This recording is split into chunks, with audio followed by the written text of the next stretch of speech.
پر جو حکمین نے جو ایگزامنر تھے جو اس انٹرویو پر نمبرات دے رہے تھے وہ بھی نمبرات جوڑ رہے ہیں۔ اس سال ہم ہر سال 3 بچوں کو صرف انعامات دیتے تھے، لیکن اس سال ٹاپ 10 کو انعامات دیں گے انشاءاللہ۔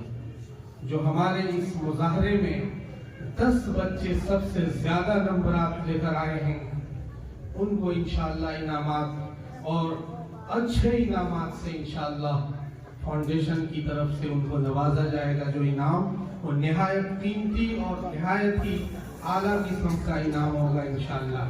بہرحال ہم اب بلا کسی تاخیر کے ایک اور ہمارے اس پروگرام کی ایک کڑی ابھی باقی ہے جو بچوں سے متعلق ہے، اور وہ ہے مکالمہ قادیانیت۔ یعنی فاؤنڈیشن نے آج سے 3 سال قبل یہ سنکلپ لیا تھا کہ ختم نبوت کے عنوان سے، یعنی ہم اپنے بچوں کو یہ سکھائیں کہ جس طرح حضرت محمد مصطفیٰ صلی اللہ تعالی علیہ وسلم سید الانبیاء، امام الانبیاء ہیں، سید الرسل ہیں، اسی طرح حضرت محمد صلی اللہ علیہ وسلم اس دھرتی آکاش میں سب سے آخری پیغمبر ہے۔ آپ کے بعد نہ کوئی نبی آئے گا، نہ کوئی ذلی نبی آئے گا، نہ کوئی بروزی نبی ہو سکتا ہے۔ یعنی نبوت اپنے تمام انواع کے ساتھ، تمام اقسام کے ساتھ اس کا دروازہ بند اور کلوز ہو چکا ہے۔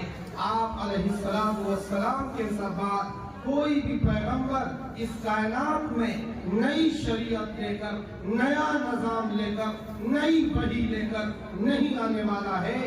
اگر اخیر دور میں حضرت عیسیٰ مسیح علیہ السلام آئیں گے تو ہمارے یہ پیغمبر کی لائی ہوئی شریعت کی پیروی کریں گے اور اسی نظام قرآن کی جو ترتیب ہے اسی کو آگے چلائیں گے۔ بہرحال اسی عنوان پر مکالمہ پیش کرنے کے لیے ہمارے اس فاؤنڈیشن کی کئی طالبات نے تیاری کی ہے۔ جو مکالمہ یہ درشاتا ہے اور یہ بتاتا ہے کہ حضرت محمد صلی اللہ علیہ وسلم آخری پیغمبر ہے۔ آج کل جو کئی سالوں پہلے قادیان میں ایک مرزا غلام احمد قادیانی نے نبوت کا دعویٰ کیا تھا، یا دربھنگا بہار میں فتنہ شکیلیت کا جو طوفان برپا ہے، یہ بچیاں آج ان تمام مدعیان نبوت کی کمر پر کیل گاڑ دے گی اور یہ سمجھائے گی کہ محمد الرسول اللہ صلی اللہ علیہ وسلم کے بعد کوئی بھی پیغمبر اس دھرتی آکاش میں، اس کائنات میں نہیں آ سکتا۔ یہ بچیاں آپ کو اپنے مکالمے کے ذریعے سے بتائیں گی۔